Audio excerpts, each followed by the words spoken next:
Hey guys, Billy Mays here, and I'm not going to keep doing that. This is a project, you know who I am probably. Alright, the first cycle, the water cycle. Precipitation is where I started, but you could have started anywhere, as you probably knew since you did this project, and it's a cycle. There's water in the atmosphere, and clouds accumulate it, and then gravity pulls it down and it rains onto the ground. Then you have water all over the ground. That's right, I drew here. It soaks into the ground, the dirt in Tennessee specifically, and then plants soak up that water through their roots, or it goes into different bodies of water, such as the Percy Priest Lake.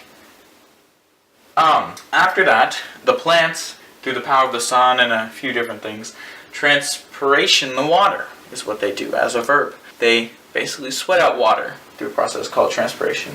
And if we're talking about the bodies of water, they actually just straight up evaporate the water out and it goes back into the thing, restarting the cycle. It's a pretty simple one. Next up, we have the carbon cycle. Carbon, I also started out in the atmosphere. They just hang out up here. And I wrote, yo, what up? Because they're hanging out. Carbon is taken in by plants along with water and a few different things to make glucose. And that is kind of like the food for the plants. It gives them their nutrients. Then that cycles through the food cycle, and animals eat that, and herbivores, all the other vores eat the stuff. And one example that I put in there as one of the vores is my dog Ranger, and he's Tennessean, so it fits in with the Tennessean mold. So then goes through the cycle, decomposers break it down to the basic nutrients, and then it goes back into the atmosphere.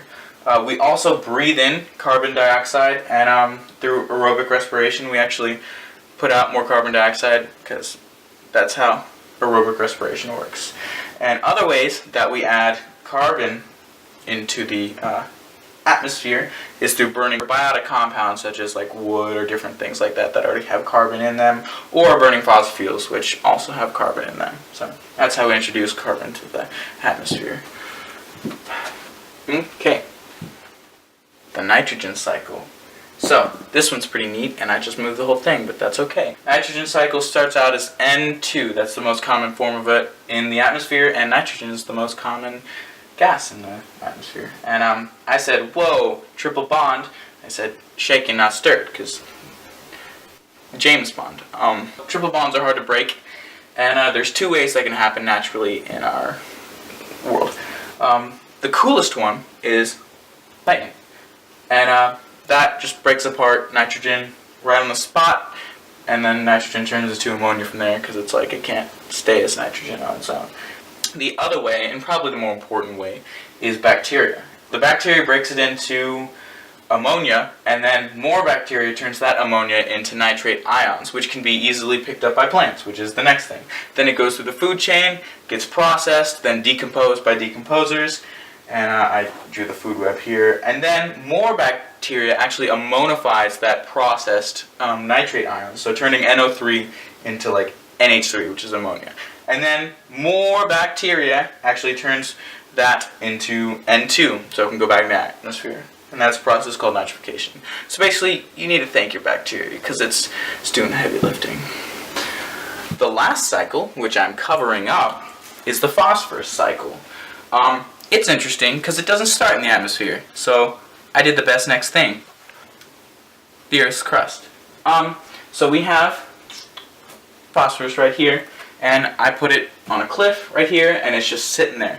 And so what happens to phosphorus once it's in rock for a long time, it actually gets eroded out of the rock and gets put into the water system. And it turns into PO3 where plants use it. It's easily usable by plants in that form. So when it's going through water, it also seeps through the ground and stuff and gets to plants where they soak it up in their roots. And then it cycles through the food chain as well and gets processed and decomposed. But instead of like nitrogen where it gets nitrified or whatever through bacteria, it actually just keeps going around and around and around until eventually it goes to like water plankton or something in, say, the Percy Priest Lake. And then it gets stuck on the bottom of the lake floor where it becomes fossilized and is added to the rock, and then that rock gets pushed up through the processes of earth and stuff like that, and then the process starts again. But the phosphorus cycle can take a really long time to do things. Also, give me a good grade because I need it.